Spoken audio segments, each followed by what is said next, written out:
नमस्कार मंडळी, आज आपण केली ज्वारीची आंबोळी. ज्वारीची आंबोळी चवीला अतिशय छान लागते. झटपट होणारा हा पदार्थ आहे.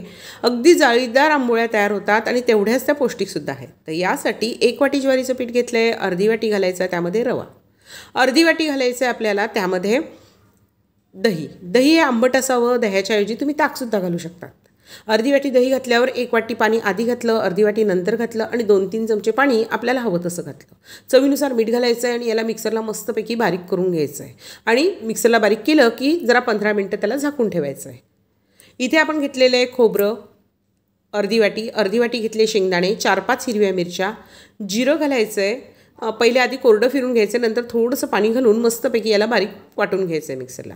कढईमध्ये अगदी थोडं तेल गरम करायचं आहे, त्यामध्ये मोहरी घालायची आहे, कढीपत्ता घालायचा आहे आणि आपण केलेलं मिश्रण घालायचं आहे. चवीनुसार मीठ घालायचं आहे, चिमूटभर साखर घालायची आहे आणि तुम्हाला जशी आंबट म्हणजे जशी पातळ किंवा दाट चटणी लागते त्या प्रमाणात पाणी घालून छानपैकी उकळून येऊ द्यायचं आहे. हे छान उकळी आलं की त्यानंतर गॅस बंद केल्यावर मी यामध्ये लिंबाचा रस घातला आहे. तुम्हाला हवी असल्यास तुम्ही चिंचेचा कोळ घालू शकतात किंवा दहीसुद्धा घालू शकता आणि नाही घातलं तरीसुद्धा छान लागतं. हे जे मिश्रण आहे यामध्ये अगदी चिमूटभर आपण सोडा घालायचा, जास्त सोड्याची सुद्धा गरज नाही आणि अगदी 4-5 तास ठेवलं ना तर एवढासा सुद्धा सोडा घालायची गरज राहत नाही.